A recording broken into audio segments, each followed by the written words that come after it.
Somebody call a doctor. I want a bigger logo. You can't handle a bigger logo.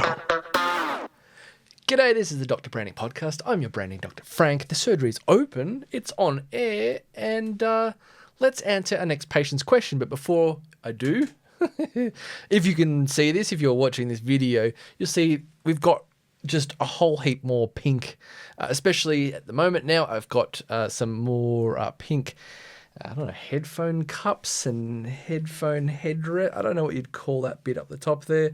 Gifted from the company Rode, which most of this gear here is Rode, especially the podcasting stuff. We've got a mic cover that is pink. We've got a pink phone for the surgery phone. We've got the pink cup, pink other bits. Obviously, the scrubs that you might have seen. That's very obviously part of the Dr. Branding Podcast. It's all pink. It's like the bowerbird of pink in here. And there's even a pen in front of me too. All right, let's get into today's question that comes from Aoife from Ireland. Aoife asks, we often work with corporate service-based teams and we give them a handful of brand values to go with other parts of branding that we develop for them. But how can we make brand values more valuable, as they often seem overlooked by clients?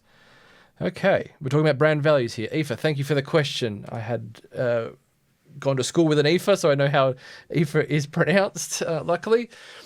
Now, what we're going to do is diagnose the problem and then prescribe a solution, as always, on the Dr. Branding Podcast. And look, this is just a classic case of brand valueitis.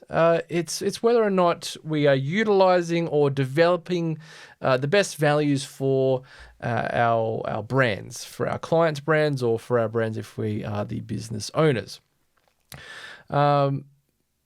How we come up with brand values, how we use them, let's dig into them, because they can be valuable if they are used correctly. And if they're not used correctly, or they're not really given the time of day to be used, then sure, they will fall on deaf ears, and clients or you as a business and your team aren't going to take them not so much seriously, but aren't going to find the value in them, let's say. So let's look at a prescription here of what we could do for Aoife here, of how we can make those those brand values seem more valuable, if not be more valuable to their clients or to you as a business if you were listening to this. The number one thing, which involves three, but the number one thing that I always recommend, and I do it day to day now in terms of helping my own clients with their branding, is doing better branding by just sticking to three values.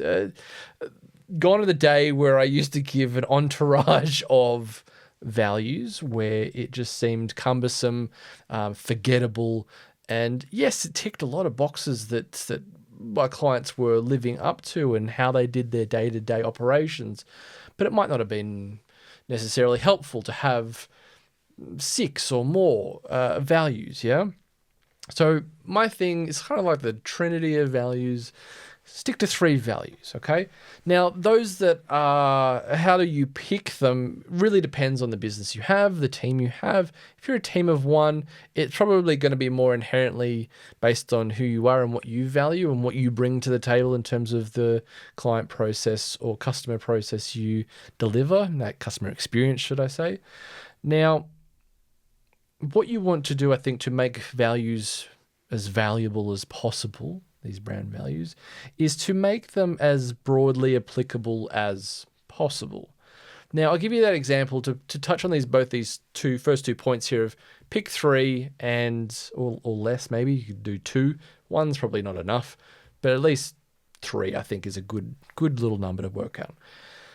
But to be broadly applicable across departments, let's say if you're working with teams, these corporate service-based teams, particularly in Aoife's case, where they're doing different things operationally, they might not have a customer or client-facing position, and then these values are probably more internally, introspectively used to define a raft of different things, and I'll cover them in a sec. But if we can't make them broadly applicable, what tends to happen is your employees or your client's team may not feel like they can live up to these expectations or what a value structure means within the workplace. The example I would like to give you based on choosing 3 and make them applicable is I worked in a workplace where we had 4. Now, 4's not a stretch. It's just one more. But do you think I could remember the 4th one? I remember one is commercial, one was creative, and one was confident. I can't remember the 4th one. It's been a few years since I worked there, but even when I worked there, and we had this emblazoned on coffee cup rims as well, I can never really remember them. The first one being commercial because I never really understood how I could really live up to that as a value when I was a creative, but then for a brand value of creativity, I did. Whereas my wife, she worked in accounts, and it was like, well, how do I live up to creativity in accounts? I can't really do creative accounting, can I? That's going to be very frowned upon, I would imagine. So there's that.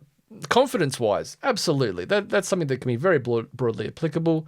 And then again, who knows what the last one was? I'll never remember. I'll have to look up somebody I used to work with and ask them if they remembered it. They might not. But again, you see where I'm coming from in terms of something that is more memorable. The less, the better, because they'll be more memorable as a result, and broadly applicable across different departments that work in different manners that everybody can kind of prescribe to, I guess. Pardon the pun. or do I pardon the pun? The next point I want to make, though, dovetailing in is, and I kind of mentioned it before, is kind of, is this reflective of the business inherently?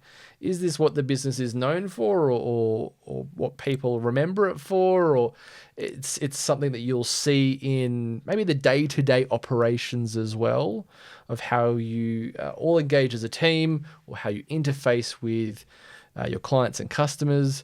These are the next 3 kind of factors of where values can become very prominent, very obvious, potentially, and useful in maybe guiding a culture, a customer or client experience, and delivering a result that is, hitting these marks of what defines that brand. And that can be internally only, or it could be externally as well. I'd like to think of it being both, because I think that's where the value does come, where it can influence what the team does in its day-to-day operations, how they uniquely come together in a way that says, okay, this is what we stand for, this is what we want to deliver, and this is how we're going to do it by hitting these values, by doing it in our way, and this is what we value to be able to deliver that.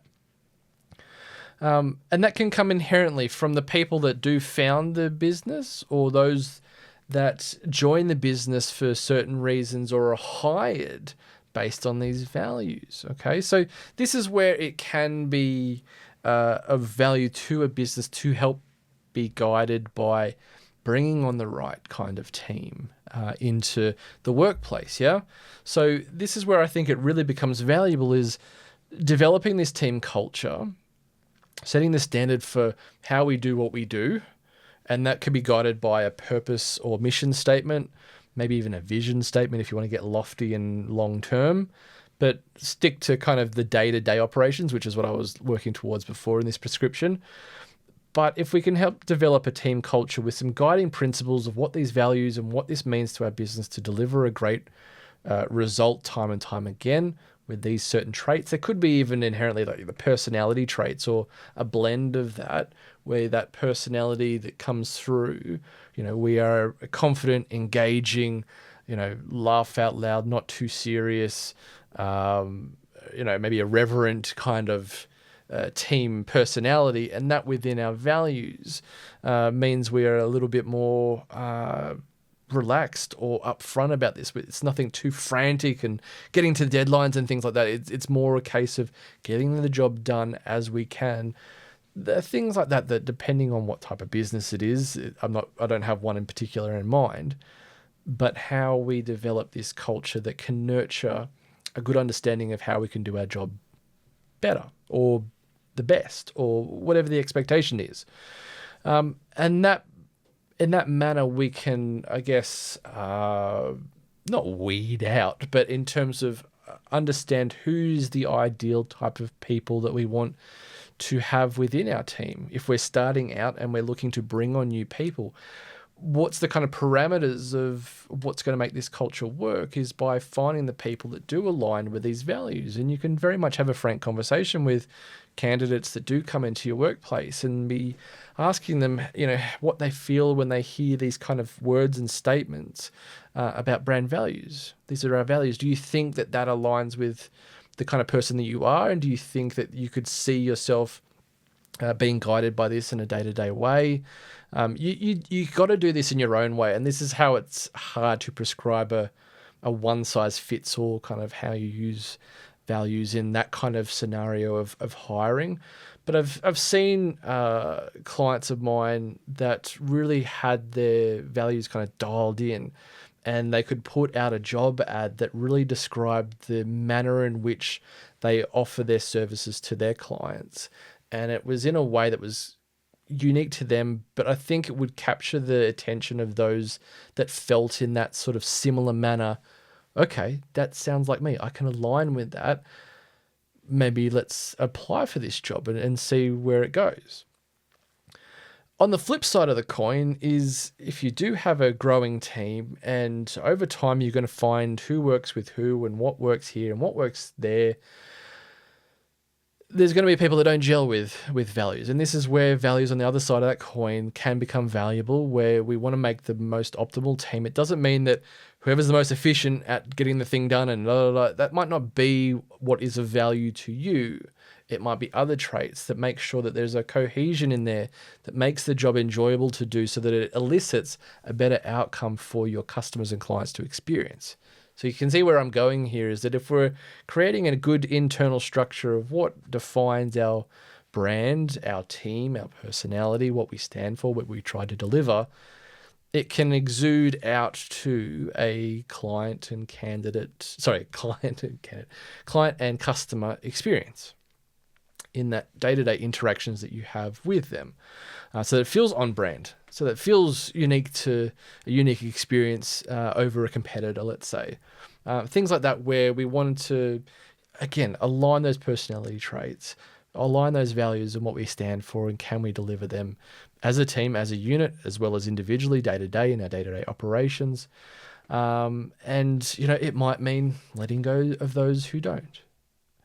Now, in terms of the values themselves, one thing I will suggest in terms of this prescription to kind of round this out is not just picking words at random, willy-nilly, going through the thesaurus and just picking some words that feel good.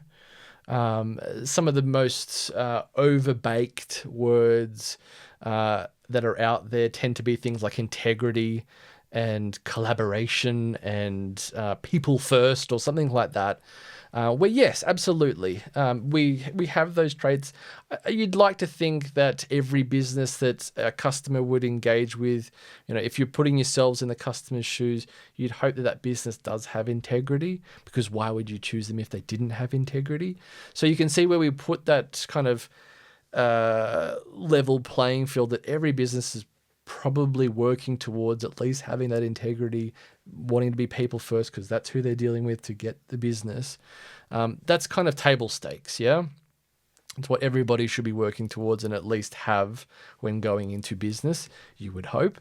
But what can we do above that? That makes that experience that you deliver and that experience internally as well of what everyone comes to the day to work towards. What do they get out of bed to do and collaborate in a way that works for them? What can we do above that defines us, what we want to offer and achieve? That's where values can become valuable. But also, a word can be very hollow, and you put it up on a poster on the wall. It's framed. There's like this just obscene image of like a fighter jet, and it's like got courage underneath it or something ridiculous like that. If you have courage as a value, that's totally fine. I'm not dissing on that. But what I want to suggest here is that if you do pick a single word, maybe it's an adjective, a noun, whatever it is, add some context to it that define what that word means to your team, what that means to your brand, what that means to the customer, to maybe align with. and create maybe just like a sentence that kind of defines what that word means to your team. Okay, and that contextualizes things. It can take a very hollow word that could mean a few different things to different people, but defines it in a way that is unique to you, to your client's brand, and that works. Now, the last thing I'll say here before rounding this out, I think I already said that, but it's just come to mind here, is that values don't necessarily need to be something that is internal. So, you can set the foundations, and that might even form part of your brand strategy. Maybe I'd call it a little bit different. I call this part of your internal brand identity. It's who you inherently are and how you inherently show up day to day. I don't believe that's the strategy necessarily. But these values themselves can be something that you could develop in a way that do align with what a customer values, what a client values. A value might be time, and you value time so that you don't stretch out somebody's time to snake it away from somebody. That your customer's time is valuable, so you make sure that you have an efficient process. And in the same respect, they, want to have a good time with you. And that's where you can define the differences between what time means to you, but having that alignment potentially. And you might put this out externally. You might have this on your website and say, these are our values. This is what we want to align with these types of customers or these types of clients that are looking for time. They are looking for courage. They are looking for, I don't know what the bloody word could be, but something that does have a mutual understanding of what the brand is to deliver and live up to that expectation, or a promise, you might call it. And that can create a culture that is more than just an internal culture within your team, but it can create a brand culture that is external. And we see this forever and a day with many kind of cult-like brands. If it's Supreme, if it's Apple, if it's Aldi, the amount of people that do live and breathe these brands like they are their own. Nikes. I'm only ever seen wearing Nikes. I'm only ever seen wearing a Louis Vuitton bag. These kinds of representations that a customer can feel, or a client even can feel, part of your brand or part of your client's brand, is where I think shared values can come to light. If it's Nike and everybody is an athlete, that value, if you define it down to one word or a few words, let's say, is something that is very much internally structured. We want to make sure that all our customers feel like an athlete, and internally we can be athletes too. We develop products that make you feel like an athlete, and that is a guiding principle for what something that forms something of value to you internally as well as to your customer externally. So there's some examples there in a roundabout way. You need to apply this to your own business, obviously in context, or to your client's businesses in context. And it can differ maybe between a customer-based business, a service-based business that you're working B2B. All these different kind of factors do come into it and what makes sense for your team. This might feel a little bit mushy and feel a little bit maybe hollow if we don't really lean into it. But it really does come down to management and how those within these teams that you do work with, Aoife, or if you're listening to this and you're a business owner and you are guiding a team, it comes down to those people, which could be yourself, that can guide those principles, that can guide those values and really make that part of the experience that you have engaging with your team, so that it does then, again, radiate out into the customer client experience for all to understand, experience, and feel and live and breathe. I don't know. We're getting a bit lofty there, but if we can set the expectations of what values can be set in stone and then work towards and then seen in a day-to-day operation, I think that will be the best course of action in terms of how to make values valuable, but just keep it to 3. Keep it simple, yeah? Do better branding with 3 brand values, and that, Aoife, is my prescription for hopefully curing brand valueitis and making this something that will help you going forward with helping other clients do better branding. So again, thank you for your question, Aoife.